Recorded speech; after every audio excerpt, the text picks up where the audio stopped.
तो सबसे पहले तो कक्षा में उपस्थित सभी विद्वानगणों का स्वागत है एवं यथोचित आदर्श का अभिवादन है।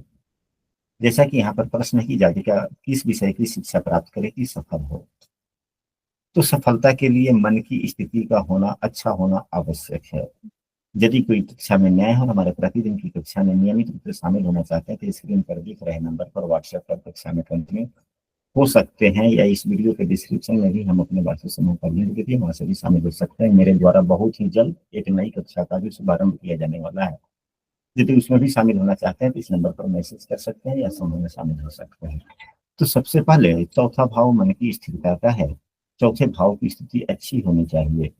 अच्छी स्थिति का मतलब यह है कि आप सभी जानते हैं कि भाव में शुभ ग्रह हो, भाव शुभ ग्रह के द्वारा दृष्ट हो, भाव से केंद्र में शुभ ग्रह हो, भाव में स्वराशि का ग्रह हो, भाव को भावेश देखता हो या उसी भाव में हो। तो यहाँ पर चौथे भाव की स्थिति देखी जाए, चौथे भाव में मंगल देव हैं जो स्वराशि के हैं और रुचक योग पंच महापुरुष में एक योग जो होता है रुचक योग, वह भी बना रहे हैं।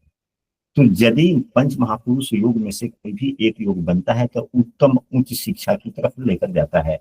भाव से केंद्र में शुक्रदेव भी हैं जो स्व मित्रवत हैं। भाव से केंद्र में देव गुरु बृहस्पति भी हैं जो देख रहे हैं। भाव से केंद्र में ही चंद्रमा स्वराशि का है। चंद्रमा यदि स्वराशि का होता है और सम राशि में होता है तो कम अंशों का भी उतना कमजोर नहीं माना जाता है, क्योंकि चंद्रमा के लिए यह पुस्तकों में वर्णित है कि 2 नंबर की राशि में चंद्रमा उच्च का होता है और अंश ही इनका परमोच्च है। तो जब 3 डिग्री तक ही यह परमोच्च के हैं या सबसे अधिक फल देने वाले होते हैं तो सम राशि में उतना मान्य नहीं रखता। लेकिन हाँ, फिर भी यहाँ पर एक कमी यह जो है, चंद्रमा जो मन का कारक है वह कहाँ पर है, तो यह एक अंशों पर है और लग्न 15 अंशों का है, यानी कि लग्न संधि के आसपास का है। लग्न संधि के ग्रह अच्छे फल नहीं देते या कम फल देते हैं, इसलिए चंद्रमा का को बलवान करना, चंद्रमा का उपाय करना बहुत ही आवश्यक है। जैसा कि हमारे सहपाठी, हमारे जो मित्रगण हैं, जो विश्वासी ने जो कहा है कि चंद्रमा का उपाय आवश्यक है, हम उनकी बातों का समर्थन करते हैं कि उन्होंने जो बातें कही अच्छा कहा। तो चौथा भाव की स्थिति सामान्यतः अच्छा हो गया। इसके बाद में चौथे भाव के बाद में आते हैं पंचम भाव। पंचम भाव बुद्धिमत्ता का है, जो हमारे जीवन के लिए, पूरे जीवन भर हमारी बुद्धि कैसी होगी उसके लिए तो इस भाव का भी तो देख लेना आवश्यक होता है। एवं साधारणतया यहाँ से 2 विषयों का चयन होता है, आर्ट और साइंस, यानी कला और विज्ञान।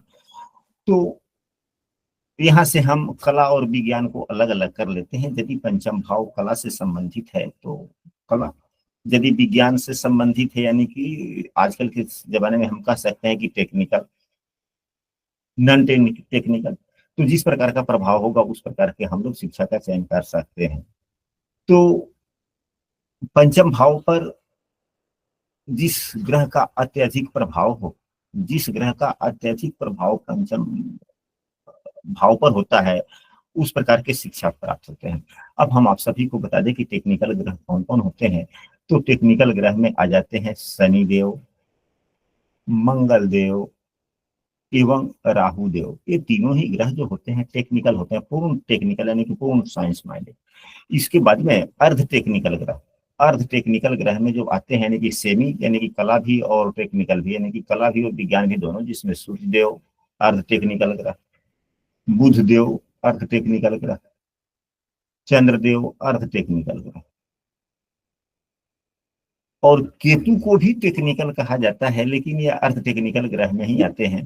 हालांकि ये अध्यात्म की तरफ भी लेकर जाते हैं, गूढ़ ज्ञान की तरफ भी लेकर जाते हैं। हालांकि इन्हें कई विद्वानों के द्वारा जो कहा गया है नॉन टेक्निकल यानी कला के ग्रह कहे गए हैं, लेकिन जब गूढ़ ज्ञान की तरफ जाता है तो वहां पे रिसर्च करने होते हैं या शोध करना होता है, चाहे किसी भी क्षेत्र का हो, इसलिए अर्ध टेक्निकल ग्रह हमारे गुरुजन कह देते हैं। अब नॉन टेक्निकल ग्रह की बात की जाए यानी कला के ग्रह की बात की जाए तो कला के ग्रह जो होते हैं वह शुक्रदेव एवं देव गुरु बृहस्पति, ये 2 ग्रह प्रमुख होते हैं। और कला के लिए जो है ग्रह केतु देव भी माने जाते हैं अध्यात्म के लिए। तो ये हुआ ग्रहों का एक। तो पंचम भाव पर किस ग्रहों की दृष्टि है? पंचम भाव पर बुध की दृष्टि है। बुध वैसे भी गणित के कारक हैं, टेक्निकल भी हुए, अर्ध टेक्निकल इन्हें कहा गया। और केतु की भी है दृष्टि। तो ये दोनों जो है बुध एवं केतु के प्रभाव जातक को इंटर में यानी कि जो 10वीं पास के बाद में और भी देख लिया जाए कि शुक्रदेव का गुण कैसा है, तो शुक्रदेव के गुण को देखने के लिए हम लोग कहाँ देखेंगे, तो D24 कुंडली में देख लेंगे कि विद्या के क्षेत्र में शुक्रदेव का गुण किस प्रकार का जा रहा है। क्योंकि शुक्रदेव पंचमेश भी है, तो D24 कुंडली में शुक्रदेव जो है शनि के साथ शनि की राशि में, यानी कि शिक्षा के लिए यहाँ पर इस व्यक्ति के लिए यह गुण जो हुआ टेक्निकल यानी कि साइंस की तरफ चला गया शुक्रदेव का गुण। तो इसलिए कला के यहाँ पर कम चांस मेरे साइंस के अधिक मिले, इसलिए जातिका को इंटर में उन्होंने स्पष्ट सी बात है कि कला नहीं साइंस सब्जेक्ट लिया होगा। अब इसके बाद में हम लोग चलते हैं, या लिया भी है, जहां तक हमें जानकारी है उन्होंने साइंस सब्जेक्ट से सिर्फ अध्ययन किया। अब इसके बाद में देखते हैं ग्रेजुएशन का भाव कौन होता होता है, तो ग्रेजुएशन का भाव 9वां भाव होता है, यहाँ से हम लोग स्नातक की पढ़ाई करते हैं। तो 9वें भाव में अवस्थित एवं जो भाव पर जो ग्रह देख रहे होते हैं उनके आधार पर हम लोग विषयों का चयन करते हैं, समायोजन करते हैं, और फिर उसके बाद में हम लोग कार्यों में क्या वह मिल पा रहा है कि नहीं। तो अब तो यहाँ पर क्योंकि विषयों का चयन यहाँ से किया जाता है मुख्य रूप से कि हम किस क्षेत्र का प्रमुख रूप से अध्ययन करें। इस कुंडली में 9वें भाव पर राहु देव की दृष्टि है। राहु देव पूर्ण टेक्निकल ग्रह हैं और केतु देव भी हैं, और इस राशि के स्वामी बुधदेव हैं। बुधदेव भी गणित वगैरह के कारक हैं, अकाउंट वगैरह के कारक हैं। अर्थ टेक्निकल ये भी हो गए, अर्थ गुण ज्ञान के लिए यह भी है, अर्थ टेक्निकल हो गए। अब 9वें भाव में केतु का होना, राहु का स्पष्ट दृष्टि, और यहाँ पर यह देखा जाए कि 9वें भाव पर शनि की भी तीसरी दृष्टि है। शनि देव पूर्ण टेक्निकल ग्रह है, तो यह टेक्निकल यानी कि साइंस की तरफ लेकर जाने का प्रयास करता है। अब टेक्निकल शिक्षा भी कई प्रकार के होते हैं, इसके लिए 10वें भाव के किस प्रकार का योग बन रहा है। टेक्निकल शिक्षा भी कई प्रकार के होते हैं और एक एक ग्रह के टेक्निकल शिक्षा कई प्रकार से हो सकते हैं। तो 10वां भाव जिस प्रकार का सपोर्ट करता हो उस प्रकार के हम सबों को विषय का चयन करना चाहिए। 10वां भाव के अनुरूप और 9वें भाव के अनुरूप ही विषय वस्तुओं का चयन करना चाहिए। साथ ही बुद्धिमत्ता के लिए भी तीनों भावों का समायोजन करना चाहिए। 10वां भाव, 9वां भाव एवं 5वां भाव, इन तीनों का समायोजन करना चाहिए। और फिर फाइनल जो है विचार के लिए हम सबों को 11वां भाव का सपोर्ट लेनी चाहिए, यानी कि 4 भाव प्रमुख हो जाते हैं। तो अब यहाँ पर 10वां भाव की जहां तक देखा जाए तो 10वां भाव में देवगुरु बृहस्पति की राशि है। तो देवगुरु बृहस्पति का एक ही कार्य है, वह क्या है, तो न्याय एवं पारदर्शिता के साथ कोई भी आय हो सकता। साथ में और भी बहुत कुछ है देवगुरु बृहस्पति की बातें हैं। हालांकि देवगुरु बृहस्पति क्या है, जीव कारक है। जीव कारक का मतलब कि व्यक्ति के आम जीवन से संबंधित वैसे कोई भी कार्य जो न्याय एवं पारदर्शिता के सहारे चलती हो, जिस कार्यों में न्याय एवं पारदर्शिता का महत्वपूर्ण योगदान हो, वैसे सभी कार्य। प्रशासन भी, तो प्रशासन से संबंधित भी जो कोई भी अगर नौकरी है चाहे कुछ भी है, उसमें भी तो न्याय एवं पारदर्शिता चलती है। बड़े बड़े पदाधिकारियों के गुण धर्म को देखिए, न्याय एवं पारदर्शिता से ही भरा पड़ा है, ओतप्रोत है। जीव विज्ञान से संबंधित यदि देवगुरु बृहस्पति, क्योंकि गुरुदेव जीव कारक हैं, अगर कुंडली में अगर डॉक्टर के योग बनते हैं तो देवगुरु बृहस्पति जीव कारक हो गए। जीव विज्ञान इत्यादि मेडिकल में है तो हो सकता है। शिक्षक भी बना सकते हैं, उपदेशक भी बना सकते हैं, पुजारी इत्यादि भी, प्रवचन करता इत्यादि भी, ये देवगुरु बृहस्पति के कार्य है। लेकिन यहाँ पर और भी देखा जाए कि 7वें भाव 10वां भाव में जो राशि पड़ी हुई है वह कौन सी है, तो शुक्रदेव की राशि है। शुक्रदेव नवमांश में कहाँ है, तो उच्च के हो गए, और देवगुरु बृहस्पति की ही राशि में। देवगुरु बृहस्पति से चौथे भाव में शुक्रदेव है। अब गुरुदेव को सुख कहाँ से मिलेगा, तो चौथा भाव जीव होगा, मतलब कोई भी व्यक्ति को सुख कैसा मिलेगा, तो जैसा उसका घर होगा, घर के अनुरूप। तो देवगुरु बृहस्पति से चौथे बैठ गए हैं शुक्रदेव, इसलिए शुक्रदेव और बलशाली हो गए, माता इनकी शुक्रदेव की बढ़ गई। कहने का मतलब यह हुआ कि हम लोग किस विषय का चयन कर सकते हैं। तो यहाँ शुक्र प्रधान हो गया, यहाँ शुक्र प्रधान हो गया क्योंकि दसम भाव में शुक्र की राशि का होना, लग्न में शुक्र देव का होना, पंचम भाव में शुक्र देव की राशि का हो जाना, और शुक्र का नवमांश कुंडली में उच्चिका हो जाना, और शुक्र देव का D24 कुंडली में भी मजबूत हो जाना, और लग्न पर देखना। हालांकि देवगुरु भी ठीक है, लेकिन ज्यादा प्रमुखता तो शुक्र की हो गई यहाँ पर। अब हम लोग सभी ग्रहों से संबंधित थोड़ा चर्चा कर लेते हैं। जैसा कि अभी हमने कहा कि टेक्निकल शिक्षा भी कई प्रकार का होता है, इसके लिए कुंडली के दसम भाव का भी समायोजन करना चाहिए। तो नौकरी के लिए हम लोग दसवां भाव देखते हैं, नौकरी प्राप्त करने की क्षमता के लिए कुंडली का छठा भाव देख लेते हैं, यदि व्यवसाय वगैरह करना है तो सातवां भाव देखते हैं। सभी ग्रहों की बात की जाए तो सूर्य देव से हम लोग क्या देखते हैं, तो सूर्य देव से हम लोग गणित देखते हैं, राजनीति देखते हैं। हालांकि सूर्य नवमंडल के हैं तो भौतिक विद्या, भौतिकी विषय इनका प्रमुख है, प्रशासन, मेडिकल,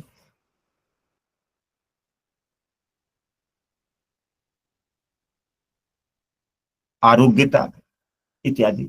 यदि चंद्रमा प्रमुख बनते तो सभी प्रकार की कला, संगीत, नृत्य। चंद्रमा जो है वह धरती का प्रतीक है, तो रसायन विज्ञान चंद्रमा का होता है। केयरिंग यानी देखभाल करना, मैनेजमेंट, विभाग, दूध पानी इत्यादि के काम है। यदि मंगल होते हैं तो मंगल भी प्रशासन के कारक बनते हैं। तर्क, तार्किक क्षमता, रसोईया या जो अग्नि से संबंधित कार्य हो, सिविल इंजीनियर, मंगल देव ही रसायन विज्ञान के कारक माने जाते हैं। जहाँ लैब वगैरह में हम लोगों को काम करना हो, ऐसा भी काम मंगल देव को।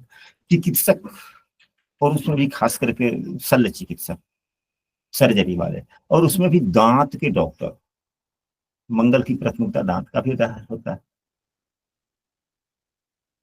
इत्यादि। प्रॉपर्टी का काम, हार्डवेयर इत्यादि की दुकानों का काम। बुध जो है यह कला की निपुणता को देता है, किसी भी प्रकार की कला, वकालत हुआ, पत्रकारिता हुआ, संचार से संबंधित, यानी कि इधर का वस्तु उधर, यानी कि लाइब्रेरियन भी हम कह सकते हैं। भाषा यानी कि लैंग्वेज के जानकार, किसी भी भाषा के। शिक्षक, और एक जो होता है दुकानों पर जो लोग काम करते हैं कि एक दुकान, बड़ी दुकान का पर लोग नौकरी की और दुकान के सामान का प्रचार किया ले जाकर, वो भी, यानी कि जिसको हम लोग एमआर कह सकते हैं, जिसको हम लोग एमआर, हमारे गांव देहात में तो लोग एमआर कहते हैं। जैसे कि बड़े बड़े दवाई के दुकानों पर जो होता है, वह वहां से कुछ दवा का सैंपल ऊपर लेते हैं, छोटे दवा के दुकान पे डॉक्टरों पर ले जाकर देते हैं कि यह दवा नया आया है, ऐसी चीजें, ऐसी चीजें लेके, वैसे एमआर कहते हैं। यदि देवगुरु बृहस्पति की तो हम लोगों ने चर्चा कर ही लिया है अभी कुछ क्षण पहले। शुक्रदेव की बात करते हैं तो शौक से संबंधित, विलास भोग से संबंधित, सुंदरता से संबंधित, डिजाइनिंग से संबंधित इत्यादि। वह डिजाइनिंग किसी भी चीज का हो सकता है, रक्षा से संबंधित भी डिजाइनिंग हो सकता है, यानी रक्षा सामग्री, यानी कि डिजाइन बनाना, तो प्रोग्राम करना किसी भी चीज का। तो आजकल तो कंप्यूटर में ढेर सारे विषय वस्तुओं के प्रोग्रामिंग वगैरह होते हैं, कपड़े लत्ते के डिजाइनिंग होते हैं, फैशन डिजाइनिंग है, क्या क्या। तो डिजाइनिंग काम, शनिदेव जो होते हैं, यदि शनिदेव प्रमुख बनते हैं तो मैकेनिकल वगैरह, पर्यावरण, कृषि, कंस्ट्रक्शन, फर्नीचर इत्यादि। राहु देव का यदि प्रभाव अत्यधिक पड़ जाए तो राहु देव क्या है, यह विदेशी भाषा से संबंध रखते हैं, यानी कि हम जो जानते हैं उससे अधिक हमारे मदर टंग है, उससे दूसरा भाषा है। फोटोग्राफी वगैरह, प्रोडक्शन, यानी कि जहाँ पे वस्तु बनता उनका हो, प्रोडक्शन क्षेत्र का भी हम काम चयन कर सकते हैं। अब दुनिया में तो अनेक प्रकार के वस्तुएं हैं, प्रोडक्शन के लिए उस क्षेत्र की हम जानकारी का अध्ययन कर सकते हैं, काम कर सकते हैं। राहु भी इंजीनियरिंग के कारक है। यदि केतु देव की प्राथमिकता बनती है तो केतु देव क्या है, यह भी अध्यात्म देते हैं। और यदि मंगल केतु इत्यादि का संबंध बन जाता है तो केतु अध्यात्म के कारक है। तो ऐसा व्यक्ति वह क्या करता है, वह अंग्रेजी दवाइयों वाला डॉक्टर नहीं बनता है, वह देसी दवाइयों वाला, यानी कि जिसको आयुर्वेदिक कहते हैं, आयुर्वेदिक बनता है, डॉक्टर बनता है। तो यह सभी बात होती है। तो हम सबको ये जानना चाहिए। तो अब यहाँ पर हम सबों को यह देखना चाहिए कि यह किस विषय की शिक्षा प्राप्त करे। तो यहाँ पर जो नवम भाव आया, नवम भाव पर जो टेक्नीशियन वाली बात आ गई, यहाँ टेक्नीशियन ही व्यक्ति साइंस से संबंधित ही काम करेगा या गुणवत्ता बढ़ सकती है, क्योंकि राहु की भी दृष्टि है। और लग्न में यहाँ जो नवम भाव है, तो नवम भाव से पंचम भाव यहाँ बनता है कि बुद्धिमत्ता किस क्षेत्र में ज्यादा जाएगा। तो नवम भाव को बुद्धि प्रदान कौन करता है, तो नवम भाव को बुद्धि प्रदान लग्न करता है। नवम से पांचवा लग्न होता है, लग्न में शुक्रदेव बैठे हुए हैं जो दशमेश हैं, और नवम भाव के स्वामी के मित्र भी हैं। और नवम भाव के जो स्वामी बुध देव हैं, वो बुध देव 11वें भाव में बैठ करके शुक्र को मदद कर रहे हैं। यानी कि भाग्य भाव का स्वामी भी अप्रत्यक्ष रूप से शुक्र को मदद कर रहा है, यानी कि दशमेश को मदद कर रहा है। इसलिए जो डिजाइनिंग वगैरह वाली बात है, और भी शुक्रदेव के ढेर सारे कार्य धंधे होते हैं, आप लोग समझ सकते हैं, आप लोग तो स्वयं विद्वान हैं।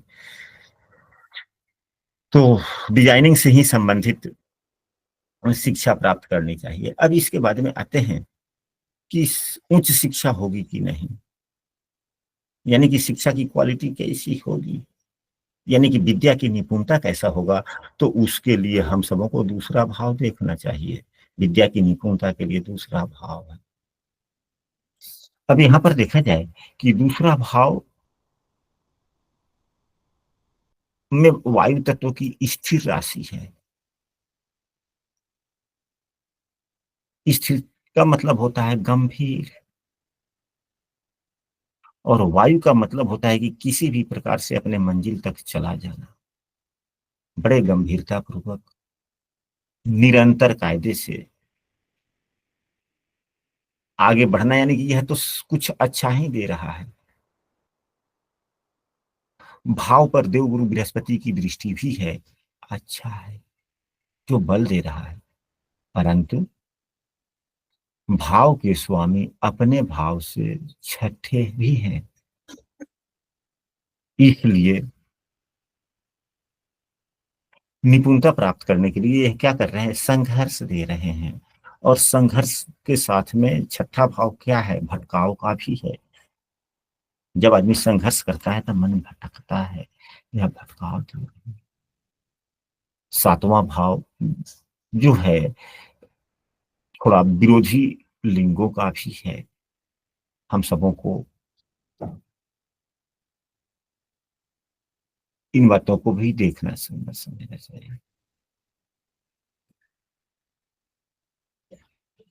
इसके बाद में कुछ, अब यहाँ पर तो विषय का चयन हुआ कि विषय किस प्रकार का हम लोगों को चयन करना चाहिए। तो सूर्यदेव से संबंधित विषयों का चयन करके आगे बढ़ना चाहिए। अब अब यहाँ पर आप सभी काफी सदस्यगण हैं, हम आमंत्रित करते हैं कि कोई भी एक सदस्यगण शुक्रदेव से संबंधित एक दो कार्यों के बारे में बतलाए जो इस जातिका के लिए उत्तम हो सकते हैं। कोई भी सदस्यगण अपनी बात को रखें। गुरुजी, इससे पहले एक इसमें डी, सॉरी ब्रजेश जी, मैं आपको डिस्टर्ब करूंगी, इसमें D24 का यूज कैसे करेंगे? अभी आपने जो एक्सप्लेन किया, तो हमने D1 और D9 को थोड़ा कंसीडर किया है। हाँ तो ठीक है जी। तब यहाँ पर जो है ना D4 के लिए मैं इतना जरूर कह दूंगा कि हालांकि D4 कुंडली के लिए विश्लेषण के लिए लंबी क्लास चल सकती है, लेकिन इतना कहेंगे कि जिस भी लग्न से संबंधित जब शिक्षा जब D24 कुंडली से देखा जाता है, तो D24 कुंडली के लग्न को अवश्य देखें कि लग्न लग्न ठीक ठाक है कि नहीं है। तो D24 कुंडली में जैसा कि आप लोग देख रहे हैं, यहाँ पे रुकिए हम आपको निर्देशित करते हैं। D24 कुंडली में स्वगृही चंद्रमा है। D24 कुंडली में स्वगृही चंद्रमा है और मंगल देव नीच के हैं। तो मंगल नीच के हैं तो राशि के स्वामी के साथ में है, इसलिए मंगल का नीच भंग हो गया। यह लग्न अच्छा हो गया। लग्न से केंद्र में देव गुरु बृहस्पति एवं लग्न पर शुभाग्रह की दृष्टि का होना अच्छी बात है, यानी कि लग्न ठीक ठाक है। लग्न को हम लोग कमजोर नहीं कह सकते। और D24 कुंडली से हम लोग क्या देखते हैं, तो D24 कुंडली से हम लोग जीव कारक कोई भी शब्द नहीं देखते, केवल ज्ञान संबंधी बातें देखते हैं। तो ज्ञान संबंधी बातें में इजाफा होता है, वृद्धि होती है यदि नीच भंग होता है तो, यानी कि जातिका के जीवन में उच्च शिक्षा है। मंगल देव केवल यहीं पे अगर नीच के हैं तो नीच भंग भी हो रहा है। मंगल देव नौमांश कुंडली में भी अपने मित्र राशि में है। मंगल देव लग्न कुंडली में रोचक योग बना रहे हैं। मंगल देव को अगर हम दृष्टान कुंडली में देखें तो मंगल देव का अंशात्मक मान 14 है। तो मंगल देव अपनी से 5वीं राशि में चले गए, तो दृष्टान कुंडली में भी सिंह राशि के हैं, एवं नौमांश कुंडली में भी सिंह राशि के हैं। लग्न कुंडली में अपने स्वराशि के है, तो 3 कुंडली में तो ये अच्छे हो गए। अगर चौथा कुंडली यहाँ हम लोग के नजर के सामने, तो यहाँ पर अगर नीच के है तो नीच भंग हो रहा है, यानी कि चारों की कुंडलियों में मंगल की स्थिति अच्छी है। तो यहाँ पर यह लग्न ठीक हो गया। हम लोग जिस लग्न कुंडली का विचार करें, जिस वर्ग कुंडली का विचार करें, तो यह देखें कि उस वर्ग कुंडली का लग्न अच्छा है कि नहीं है, और उस वर्ग कुंडली के योग कारक ग्रह कौन बनते हैं, वह योग कारक ग्रह अच्छे हैं कि नहीं है। तो D24 कुंडली के पंचम भाव में वृश्चिक राशि है, एवं दसम भाव में भी मेष राशि है। तो योग कारक ग्रह मंगल देव बने। मंगल देव इस उदाहरण कुंडली में योग कारक ग्रह बन गए। योग कारक ग्रह नीच के हैं और नीच भंग हो रहा है। तो नीच भंग राजयोग, यह विद्या के क्षेत्र में ऊंचाइयों तक ले जाने वाला योग बना। अब रही चंद्रमा की बात, जो उपाय की बात है, चंद्रमा को यहाँ पर मजबूत करना चाहिए। तो चंद्रमा के उपाय करने के लिए चंद्रमा स्वराशि के हैं, केवल बल ही तो बढ़ाना है। यहाँ पर शनि बकरी भी है, शनि बकरी है, तो बकरी ग्रह वैसे बलवान हो जाते हैं, लेकिन स्वराशि का ग्रह भी बलवान होता है और अंशात्मक, और यह लग्न संधि पर है, इसलिए चंद्रमा कमजोर है। इसलिए चंद्रमा को बल देना आवश्यक। यदि चंद्रमा का व्रत वगैरह किया जाए, सुंदर बात है, चंद्रमा का व्रत करना यहाँ पर आवश्यक हो जाता है। हालांकि हम लोग मंत्रों से भी, नाम मंत्रों से भी चंद्रमा को बल दे सकते हैं।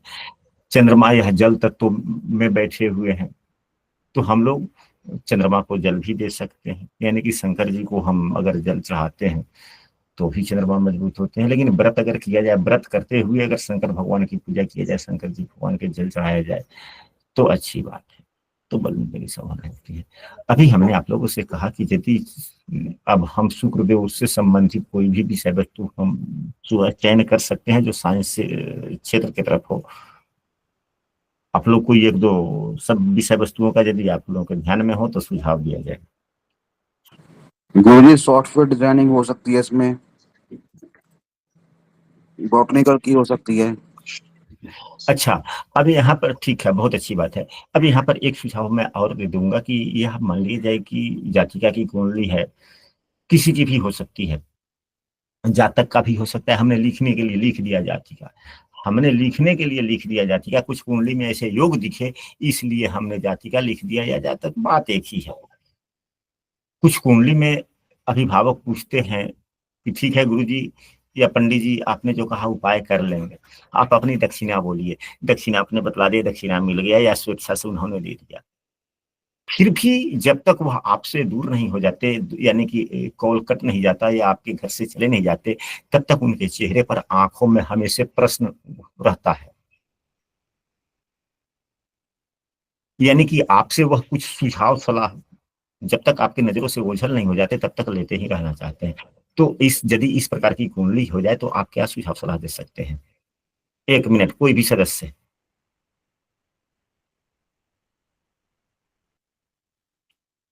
नहीं। तो अब हम यहाँ पर देखा जाए, हमने आप लोगों को कहा भी था, लेकिन आप लोग वहां पर ध्यान लेकर नहीं गए। हमारे पास में फुर्सत नहीं होता कि हम किसी भी कुंडली को देखें। हमने आज से पूर्व हमने कुछ भी कुंडली नहीं देखा था, हमने सिर्फ आज ही यह कुंडली खोला और हमने देखा। तो यहाँ पर देखा जाए, सबसे बड़ी बात यह है कि हमने कहा है कि 11 दूसरे भाव के स्वामी 7वें भाव में बैठे हुए हैं, अपने भाव से छठे, अपने भाव से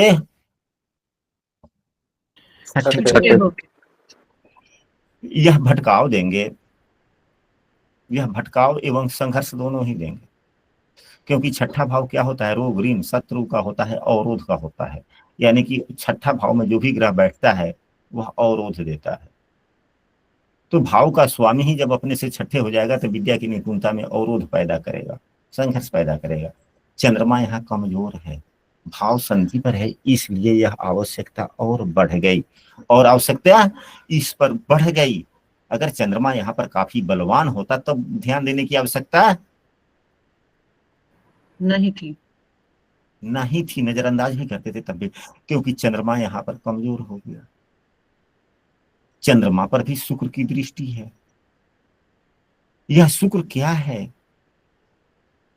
शुक्र प्रेम भाव का भी स्वामी है एवं कर्तव्य भाव का भी स्वामी है। बहुत कुछ यह कुंडली कह रहा है। चंद्रमा यानी कि मन पर, कमजोर मन पर शुक्र की दृष्टि है।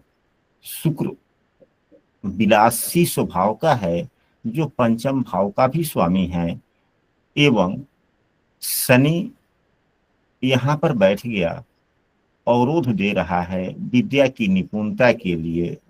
चंद्रमा सप्तमेश भी है, सप्तमेश एवं पंचमेश, सप्तमेश एवं पंचमेश का परस्पर संबंध लग्न भाव से ही हो गया। उस पर भी चतुर्थेश मन भाव के स्वामी का इस संबंध में योगदान भी हो गया। इस प्रकार हम कह सकते हैं कि पंचमेश सप्तमेश लग्नेश एवं चतुर्थेश, इन चारों का संबंध बन रहा है। अतः सावधानियां तो कुछ ना कुछ बरतना ही होगा। फिर भी हम यहाँ पर यह एक बात अवश्य कहेंगे कि शुक्रदेव भले ही पंचम भाव के स्वामी हैं, सभी संबंध यहाँ पर बन रहे हैं, परंतु बेफिक्री भी प्रदान कर रहे हैं। स्थितियां तो उत्पन्न होंगी या होने की संभावनाएं बन सकती है, परंतु यह बेफिक्री भी दे रहे हैं कुछ। क्योंकि देव गुरु बृहस्पति शुक्रदेव के मूल त्रिकोण राशि में बैठे हुए हैं, और जहां पे देव गुरु बृहस्पति हो जाते हैं वहां पर वह बेफिक्री भी देते हैं। तो शुक्रदेव में प्रेम तो है कि प्रेम करेंगे, परंतु एक नियम के सहारे वह नियम का उल्लंघन करने नहीं देंगे, क्योंकि देव गुरु बृहस्पति शुक्रदेव के मूल त्रिकोण राशि में बैठ गए।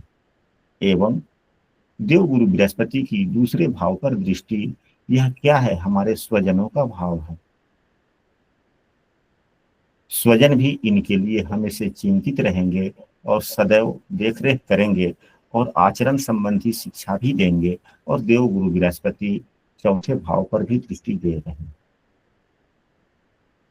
इसलिए चौथे भाव एवं दूसरे भाव पर देव गुरु बृहस्पति की दृष्टि संस्कारों की गुणवत्ता को बढ़ाता है, साथ ही आचरण का भाव 10वां होता है। 10वें भाव में शुक्रदेव की राशि का होना और देव गुरु बृहस्पति का बैठना आचरण को मजबूत बनाता है, परंतु देव गुरु बृहस्पति पर मंगल की दृष्टि, जो इच्छा भाव के स्वामी हैं, और शनि लग्नेश की भी दृष्टि यहाँ मन लग्न का है, तो दोनों एक दूसरे को हावी बनते रहेंगे, करते रहते रहेंगे। तो आशा करते हैं कि किस प्रकार की सावधानियों के बारे में आप लोग किसी को सलाह दे सकते हैं। यदि इस प्रकार की कुंडली आए तो अब अवगत हो चुके होंगे। आशा करते हैं कि आज की शिक्षा आप सबों को बहुत अच्छी लगी होगी। यदि शिक्षा अच्छी लगी है तो आप सभी अपने एक एक मित्रों को अवश्य इस कक्षा के बारे में जानकारी दें और वीडियो शेयर करें, ताकि उन सबों को भी, आपके दोस्तों को भी पता चल सके कि हाँ, इस प्रकार की भी कक्षाएं क्या आयोजित होती है।